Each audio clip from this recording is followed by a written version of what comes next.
A tweet from Ben Gvir's coordinator at the Open University in Israel. Not everything the Nazis did was bad.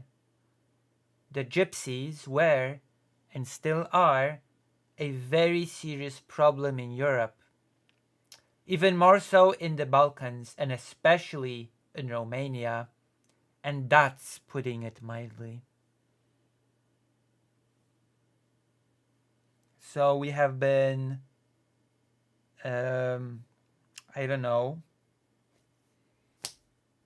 this happened.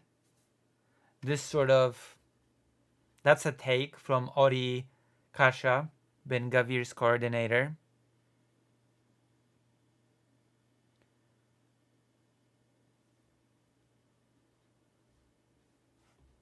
That's a little bit of an opinion on the Roma people. And a little bit of a surprising take from a Jewish person. I assume Ori Kasha is in Israel. I assume the person's Jewish. It's a little bit of a strange thing for a Jewish person to say, of all people. Not basically not all Nazi genocides were bad. I just remind you that Jewish people and Roma people were unique, sort of, within Nazi plans. They were the only two groups that were sort of targeted, that were branded for total extermination, no matter where on earth they would live. Jewish people were sort of chosen to be killed everywhere around the world, no matter where they would reside. The Nazis planned to sooner or later reach that place and exterminate all Jewish people there. And the same was the case for the Roma people. The Nazis also planned to exterminate Roma people everywhere, wherever they would be. So it's kind of strange to now see an Israeli official say, well, actually, not everything that the Nazis did was bad. The Roma people are a big problem that must be dealt with. Because Roma people are just hated. Roma people are just hated all around Europe, discriminated against. The discrimination of Roma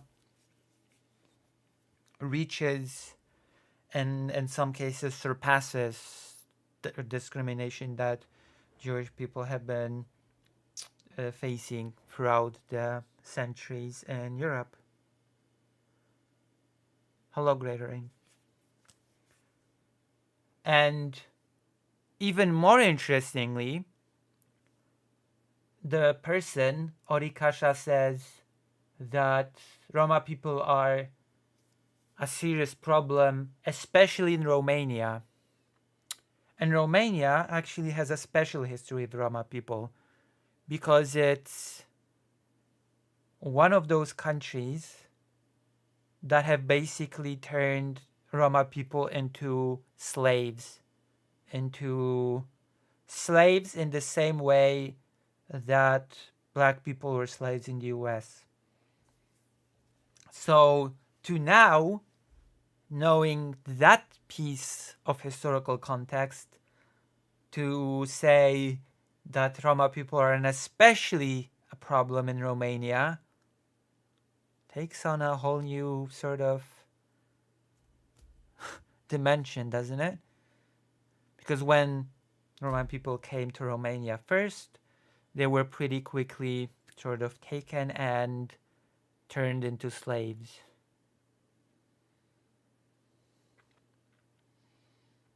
So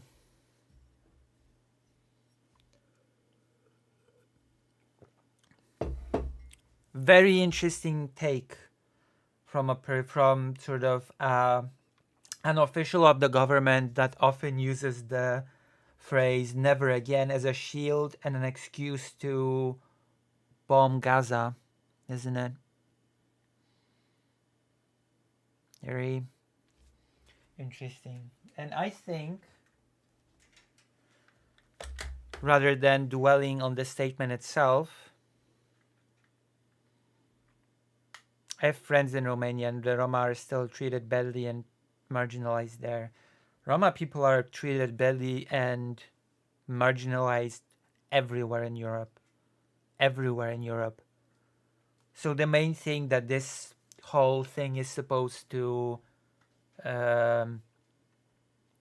it's supposed to appeal to bigotry that is present in Europe against Roma people. That is what it is. And draw a little bit of a comparison. See, you have your people that you have a problem with, and we have our people that we have a problem with, the Palestinians. You get us, right? You get this little, we have, this sort of empathy towards another, right?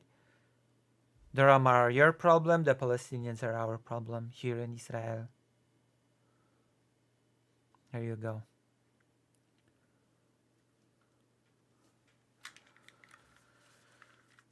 And so I believe that rather than to dwell on the statement itself, this is a history channel after all. We on this channel dwell like to discuss history.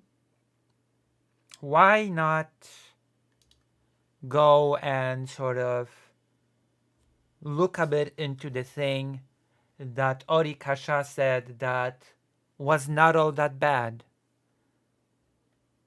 Let's look into the thing that the Nazis did that was not all that bad. How about that? Then we can check the information and we can just see if it was bad or not.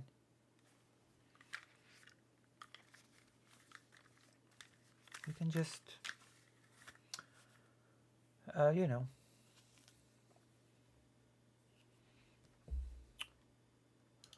we have a few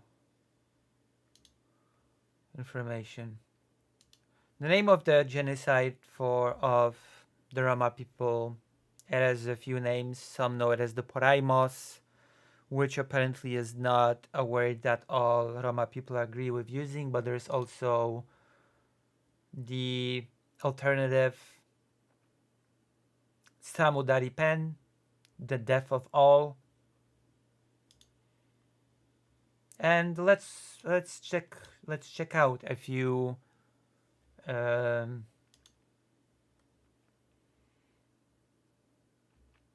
facts.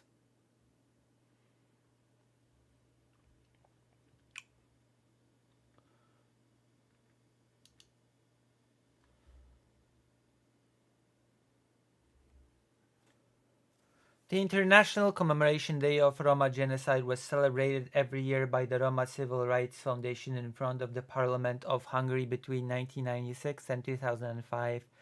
Since 2006, they bow before victims at the Roma Monument because following a declaration by the Parliament in 2005, 2nd August is commemorated in Hungary as Roma and Sinti Genocide Remembrance Day. Good evening. Jó estét. For many years, I was ignorant of our history despite me being a Spanish Roma. Éveken keresztül ignorans voltam a történelmünkkel kapcsolatban, annak ellenére, hogy én spanyolországi roma nő vagyok. But today, I know of what happened on the 2nd of August. De ma már tudom, hogy mi történt augusztus 2-án. And I need to make sure, as we all do, that this day is commemorated. És meg kell győződnünk arról, mint hogy mindannyiunknak, hogy ezt a napot méltóképpen megemlékezzük. This year, the European Union, after 70 years, finally recognized the 2nd of August as Roma Holocaust Memorial Day. A mai napot 17 év után az Európai Parlament végre elismerte, mint a Roma Holokauszt emléknapját. This is obviously very positive, but it also is primarily our job as Roma to make sure that no matter where we are, no matter what generation we are, no matter where we are from, this day is commemorated and never forgotten.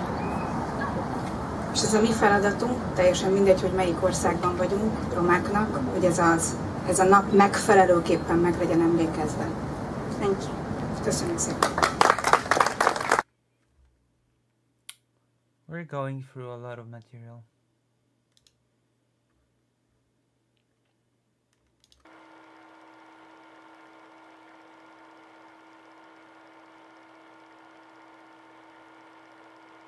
A very famous picture of the Holocaust. This person is a Sinti, a Roma. This picture is very often used to sort of depict the horror of the Holocaust. So just because if the person is assumed not to be Roma, then this is an atrocity. But it seems that once the person becomes Roma, then you know what? Suddenly, what the Nazis did to this person is not all that bad. Suddenly it's acceptable. Never again apparently does not apply to groups that are deemed undesirable, which is again a very interesting thing for a Jewish person to say.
I do believe it is important to drive home just what sort of thing we're talking about when just what is being talked about when with the phrase, with the sentence, not all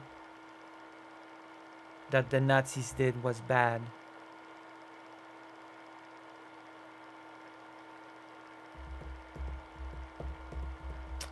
I think it's important to know what exactly is being talked about here.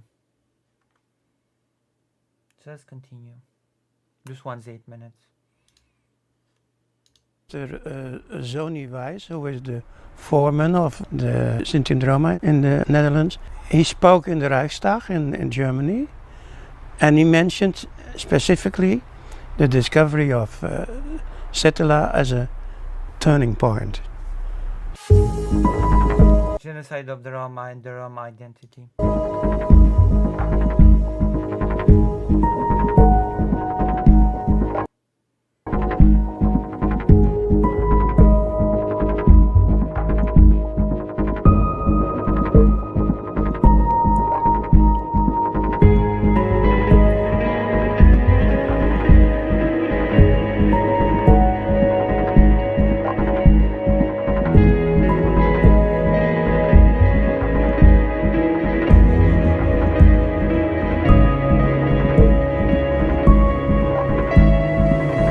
Especially important because the genocide of the Roma people is not discussed a lot, and it's just not something that often even books that describe this region of the world where the Holocaust happened just do not mention the genocide of the Roma people.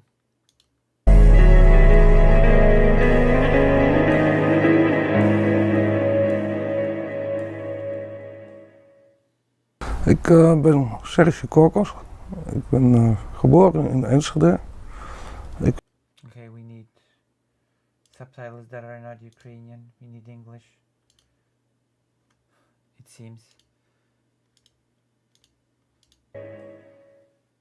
Ik ben Serge Korkos.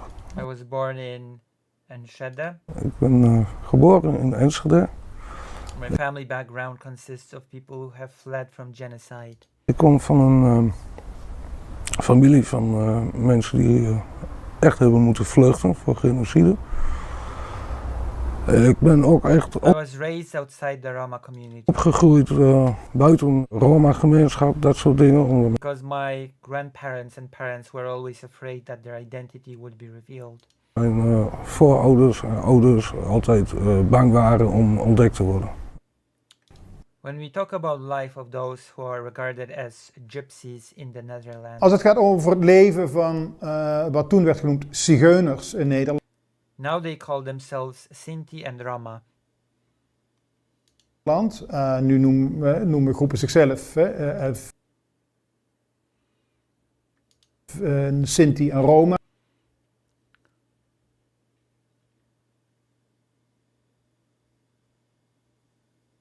Because the term zigeuners, gypsies, is stigmatizing. Omdat zigeuners natuurlijk een stigmatiserende term is.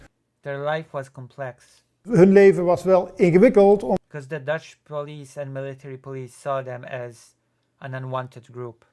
omdat de politie en de marechaussee hen als een ongewenste groep zag. Not having the Dutch nationality made it worse for them. En zeker als ze ook nog niet de Nederlandse nationaliteit hadden. They were discriminated against and life was made hard for them. However, Dus ze werden wel gediscrimineerd, het leven werd hen moeilijk gemaakt. Maar despite the difficult circumstances, gezien de omstandigheden they were able to work regularly and put food on the table. konden ze eigenlijk redelijk goed hun eigen werkzaamheden uitvoeren en daar ook wel hun brood mee verdienen. I knew that girl with the headscarf standing between the doors of a train carriage. Ik kende de foto van het meisje met het hoofddoekje staand tussen de deuren van een goederenwagon. Of course I have known that picture for 20 or 30 years. Die kende ik natuurlijk al vele jaren, 20, 30 jaar. I Ik always assumed it was a Jewish girl. ging er net als iedereen van uit dat ze een Joods meisje was. So I went to ask about the girl to find out. En ik ben toen eens rond gaan vragen of iemand haar kende, wie zij was, wat haar naam was. Nobody knew. Niemand wist dat.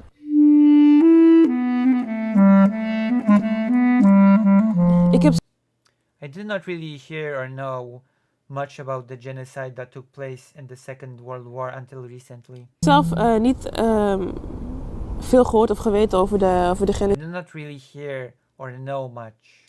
die in de Tweede Wereldoorlog heeft plaatsgevonden. Maybe 3 or 4 years ago. Eigenlijk tot 3, 4 jaar geleden. En toen ik When I found out about it, I was surprised that this was not taught in schools during history classes. daarachter kwam, verbaasde het me eigenlijk dat het eigenlijk niet wordt verteld, ook in het onderwijs, wanneer we het over geschiedenis hebben. In the 20th century, the 1910s, the 20s and the 30s, In de loop van de 20e eeuw, in de jaren 10, 20, 30, the Dutch people, the Dutch police and the military police door de Nederlandse politie, door de Nederlandse marechaussee, registered and labeled the zigeuners, gypsies in the registering systems. als zigeuner werden geëtiketteerd en ook als zodanig in registratiesystemen terechtkwamen. And those registers were used by Germans En het zijn juist die registratiesystemen die de Duitse bezetter to make a distinction between gypsies and others that lived as travelers. gebruikten om een onderscheid te maken tussen zigeuners en woonwagenbewoners. I visited a trailer park in Rotterdam. Ik ben toen terechtgekomen in een woonwagenkamp bij Rotterdam. And met an elderly lady Kraza Wagner. En daar vond ik een oude vrouw, genaamd Kraza Wagner. Zij She was a Sinti. was een Sinti. Ik mocht She was telling a story and said that she was in the same train carriage. met haar praten. Ze vertelde het verhaal en ze zei, ik heb in diezelfde wagon gezeten As the girl I showed her. als dat meisje dat u laat zien. Dat It's a child from Steinbach, she said. is een kind van Steinbach. Ik wist niet wat And ik I was hoorde. very surprised. I asked her what her name was and Kraza didn't know. Ik zeg, hoe heette ze van voornaam? Dat wist Kraza niet meer. Then she fell asleep for almost half an hour. Totdat ze eventjes in een soort slaap verviel en na een half uur was het ongeveer. Suddenly her eyes got big and she said, En toen gingen haar ogen groot open en zei ze, Setella, that was her name.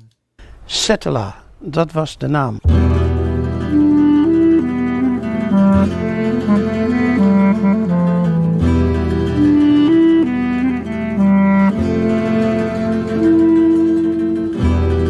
On the 19th of May 1944, in a group of 245 Sinti and Roma, 9-year-old girl Setella Steinbach was deported from Westerbork to Auschwitz. Setella was killed probably during the night of 2nd and 3rd August 1944 in one of the gas chambers of Auschwitz-Birkenau.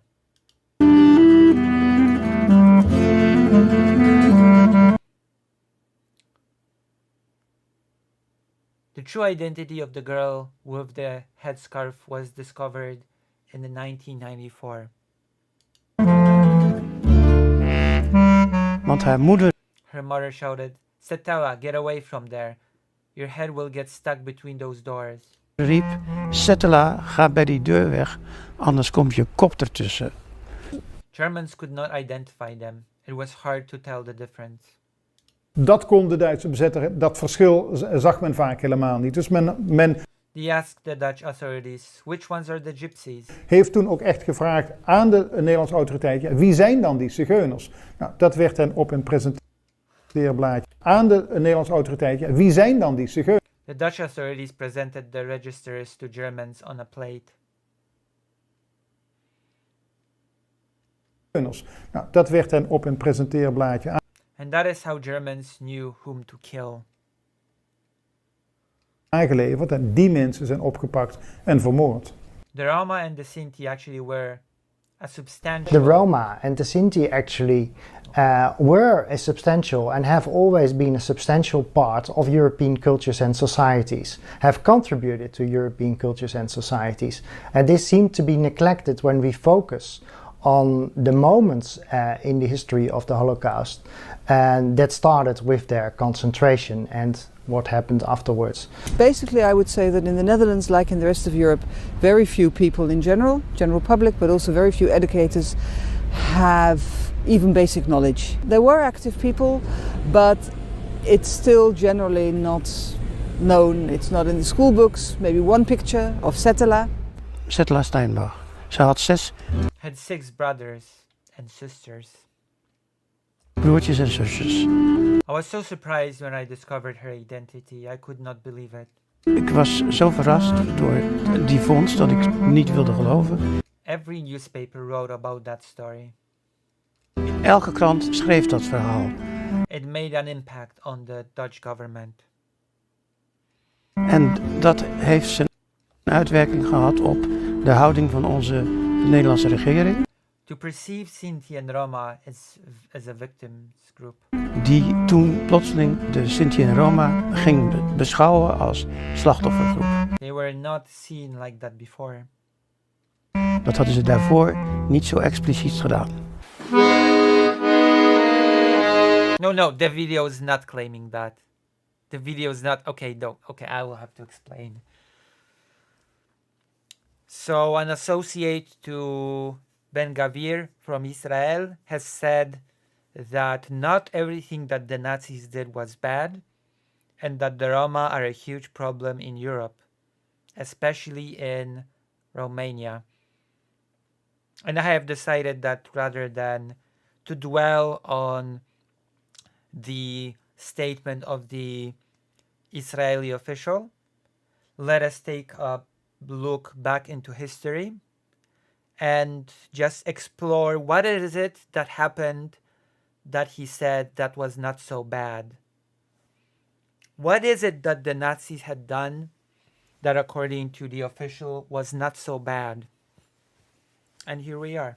We're exploring the history of the genocide of the Roma people that is not well known, not well taught, not well discussed. That is basically what we're doing right now. En zo doen de, I come to know a village orchestra from Palatka. onder andere in contact gekomen met het dorpsorkest van And I spoke to the elderly. They asked about my family name. Palatka. En ik heb daar met oudere mensen gesproken en die vroegen naar, oké, wat is je familienaam? I told them it is Kokos, but back in the day it was Kakos. Ik zeg ja, Kokos, maar eigenlijk oorspronkelijk Kakos. En toen werd het stil. They became silent. It's impossible. Zo van, dat kan niet. Van, ja, hoezo niet? Ja. I asked them, how so? They told me that nobody survived from that family. Iedereen is daarvan weg. Gewoon, dat is weggevaren. Maar ik ben verder in gesprek After that we spoke about my family history. gekomen met die mensen. Want ik weet And still, when I think about it, I get goosebumps. van bepaalde dingen van de geschiedenis gewoon van mijn familie weinig. Omdat er gewoon niks over is. En die hebben het een en ander It wasn't pleasant to learn what had happened. verteld. Gewoon, ik krijg, als ik eraan denk, best nog wel kippenvel. Het is niet leuk om te horen wat er allemaal gebeurd is.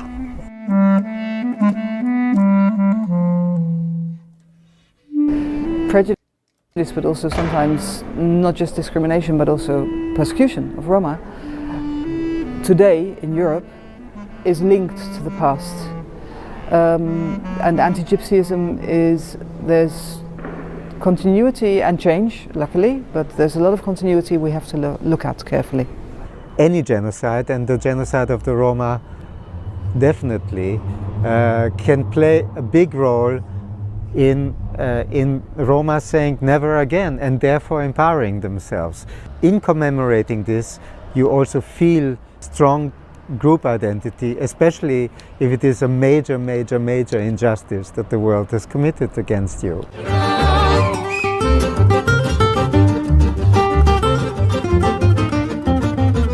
De manier waarop het mij The way this has inspired and impacted me zeg maar heeft geïnspireerd of eigenlijk een impact heeft gegeven is the willingness to become part of a movement is dat ik wil onderdeel zijn van een beweging that sends this story to the world so that people know that the Roma genocide die is dit verhaal dan wel naar buiten zendt, wel deelt met de mensen, dat het ook an important part of the Second World War. een belangrijk onderdeel is van de Tweede Wereldoorlog.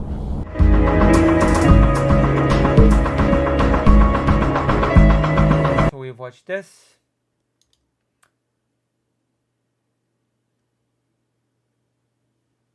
And we have more.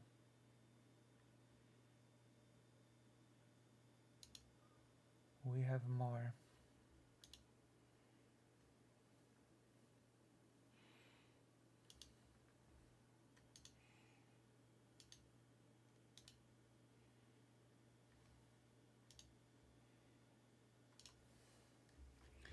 I have more prepared, of course.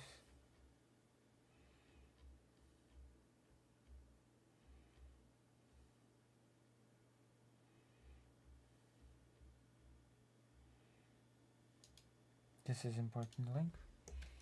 This is important.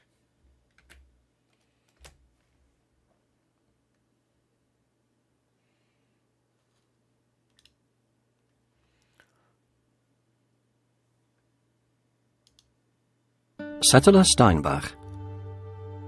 On the 19th of May 1944, Settler Steinbach was filmed peering through the closing door of a goods wagon immediately before it departed for Auschwitz.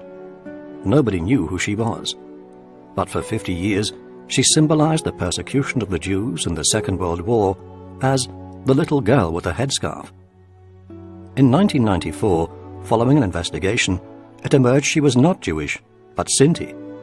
From then on, she became the symbol of a forgotten chapter of the Second World War, the genocide of the Sinti and Roma.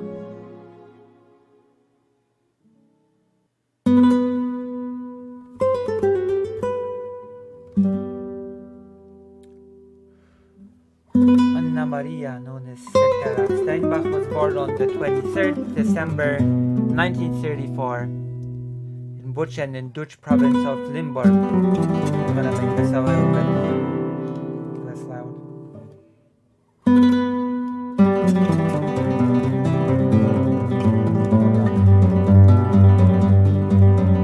This is loud.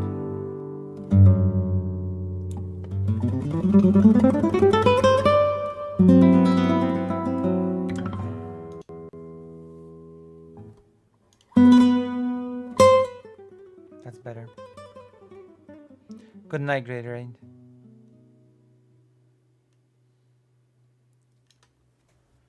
So, Anna Maria, known as Setera Steinbach, was born on the 23rd December 1934 in Buchen in Dutch province of Limburg and grew up in a wagon. She came from a large family. Her father was a trader and violinist. Her mother ran the household in their wagon. Searching for work, they moved from village to village. The local authorities did nothing to improve the miserable conditions at the sites where the wagon dwellers stayed. They would rather be rid of them. Sinti and Roma formed but a small part of all wagon dwellers. Zigeuners, gypsies as they were called, were deeply distrusted and regarded as exotic and eccentric. They would often be turned away at the border.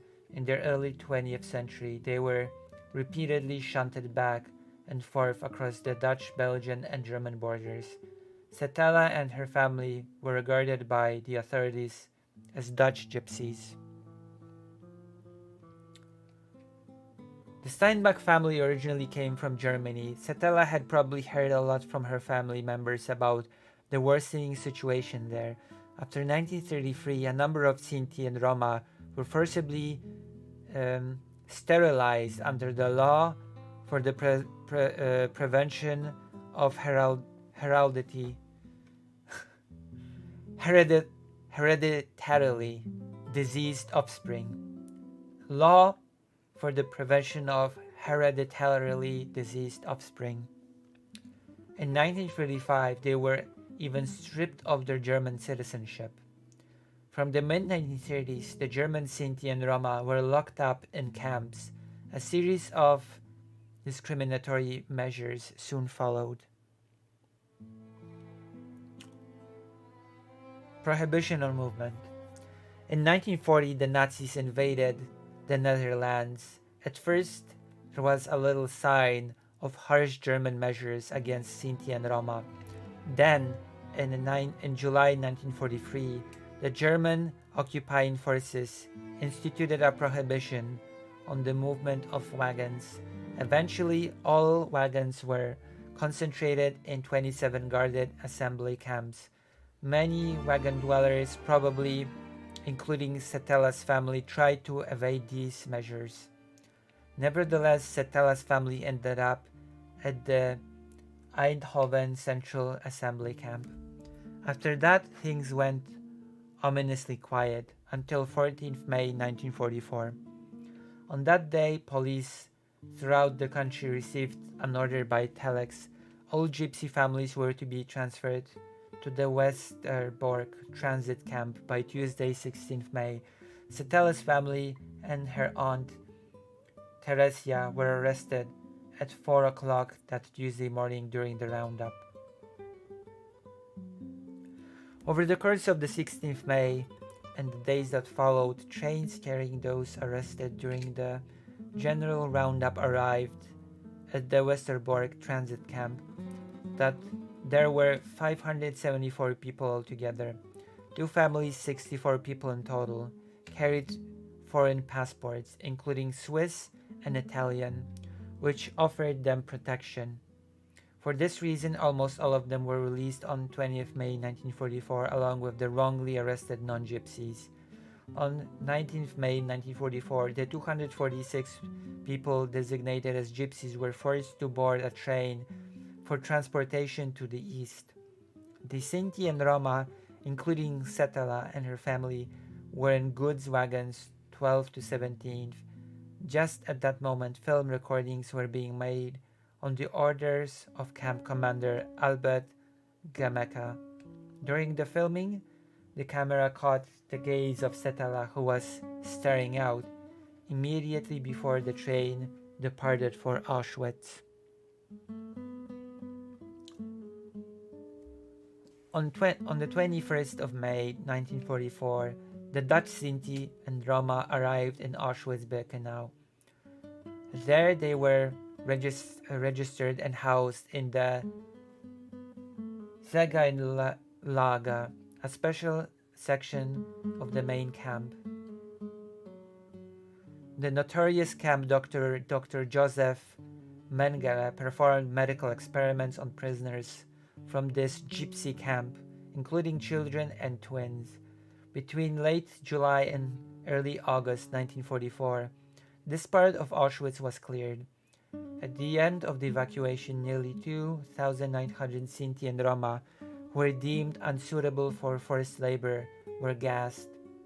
Together with her mother, two brothers and two sisters, Setala died probably during the night of between the 2nd and 3rd August 1944 in one of the gas chambers of Auschwitz-Birkenau.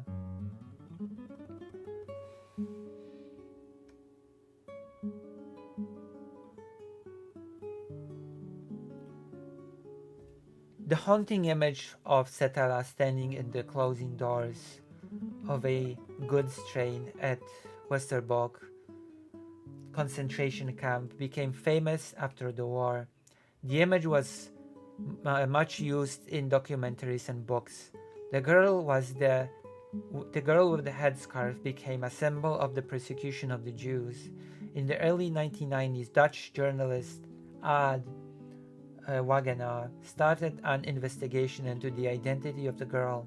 He discovered that she was not Jewish but Sinti, and he discovered her name, Setala Steinbach.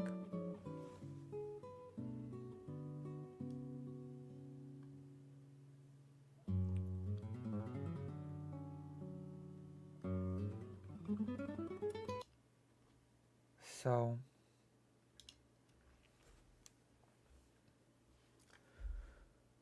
to sort of round it all back,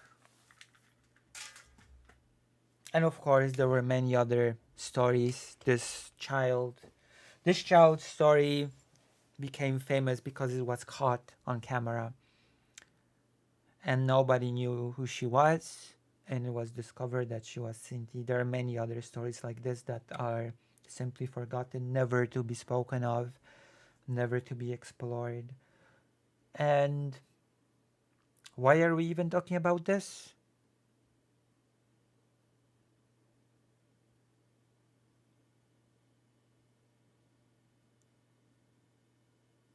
We're talking about this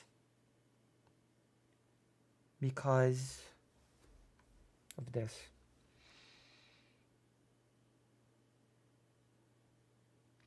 We might as well.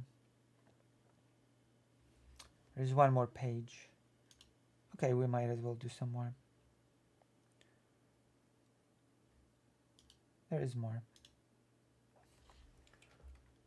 We can learn a bit more about the genocide of the Roma people.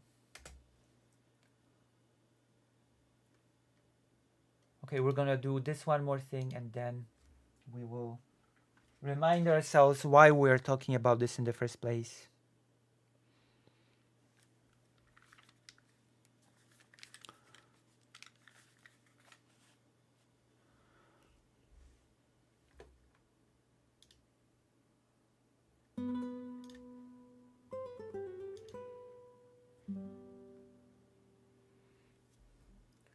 The genocide of Sinti and Roma during the Nazi period is not widely known. Throughout Europe, they were arrested, deported, and murdered. Many were forced to do hard labor in camps and ghettos. Hundreds of thousands of Sinti and Roma died. Over half of the victims were younger than 14. Here, 9 children speak on behalf of the murdered masses.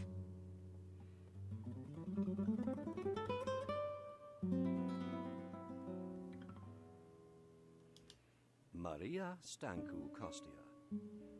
At the age of 6, Maria and her family were deported from Pitești, Romania, to Transnistria.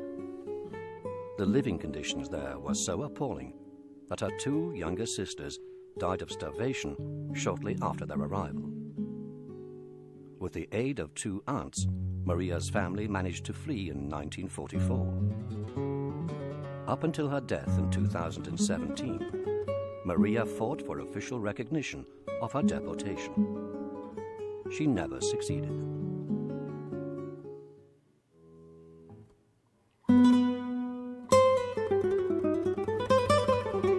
Maria's, this is a bit too loud now. We're talking about this because we're sort of watching all these materials because it is important for us to know what exactly is being talked about. When someone says not all things that the Nazis did were bad, we have to ask ourselves, okay, what did the Nazis do? What is it that they did that was not so bad? And now we're learning about it. We're learning about the thing that a certain official said that it was not so bad.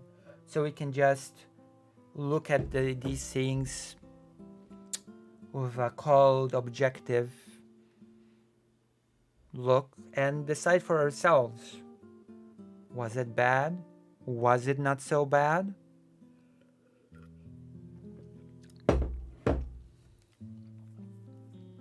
You know? Was it really not that bad? Let's find out. Let's find out about the event.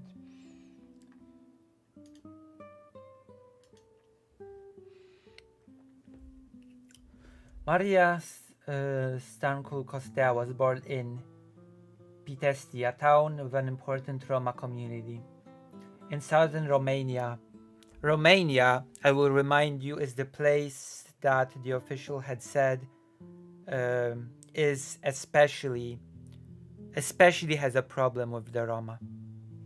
The Roma are a problem, especially in Romania.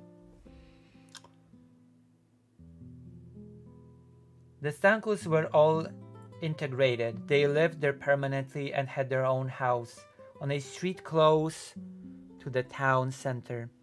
Maria herself was to start school in September 1942, while her 2 older sisters, Elena, aged 11, and Vasilika, aged 10, attended the school already. Another sister, Loana, was 3, and the last one, Inikuta, was just 2 weeks old, born on August 31st, 1942. Their mother, Alexandrina, aged 31, was a confectioner producing and selling sweets in Pitești and in neighboring towns, while her father, Constantin, aged 35, was a chimney sweep and had recently been honorably serving in the Romanian army, where he was wounded.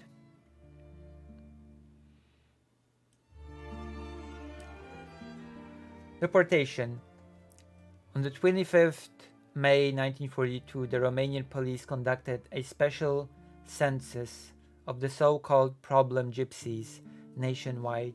11,441 nomadic Roma were deported starting on the 1st of June 1942. The deportation of the sedentary Roma who had settled permanently followed in September 1942. 13,176 settled Roma from all over the country were deported to Transnistria in 9 special trains. 1,006 of the Roma deportees were from Pitești.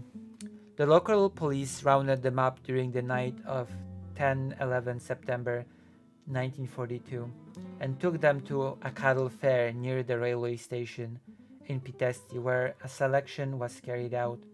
The Roma were then escorted to the railway line, where a special train was waiting. During the night between 11 and 12 September, they were forced into locked cattle trucks.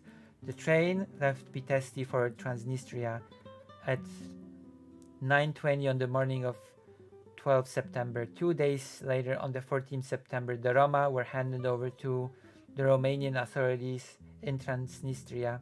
Maria and her family were among them.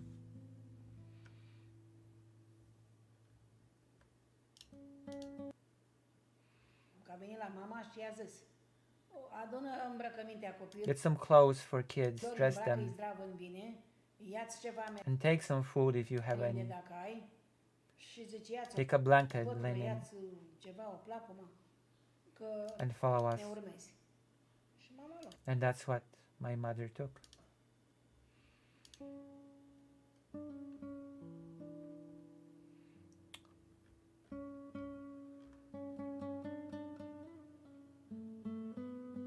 So, as you can see,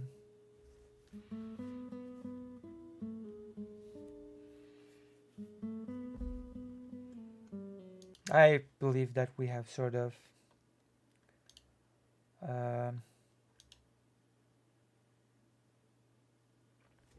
I think we basically have the picture more or less of what had transpired, right?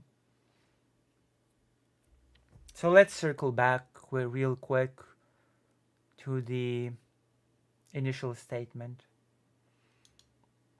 We have sort of listened a bit about the Roma genocide. We have listened to specific stories of specific people, and there were many other such stories.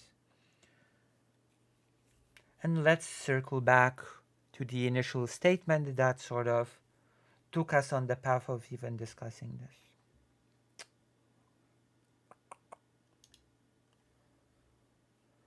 A tweet from Ben Gvir's coordinator at the Open University in Israel. Not everything the Nazis did was bad. The Gypsies were and still are a very serious problem in Europe, even more so in the Balkans and especially in Romania, and that is putting it mildly.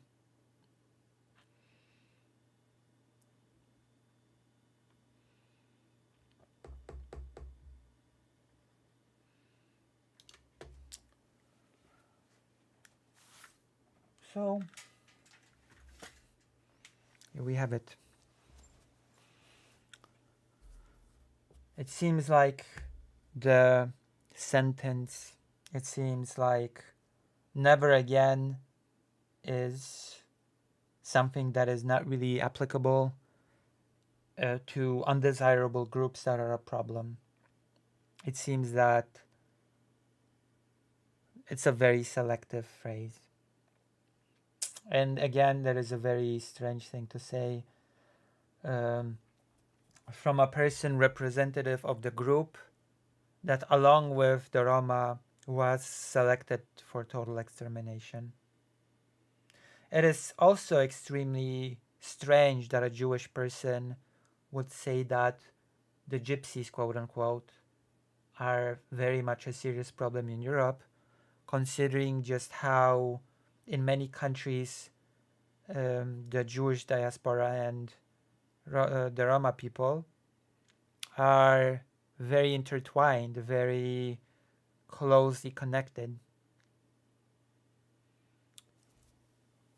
It is also a very interested statement by extension on the Jewish diaspora, considering that in many countries those groups are fairly close together.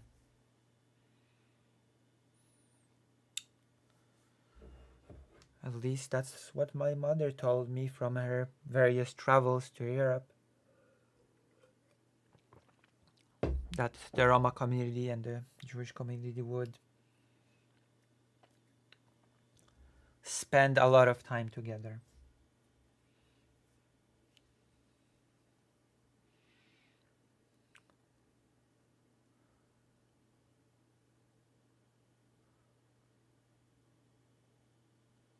So there we go. That's the topic. I hope we have more or less given it some justice.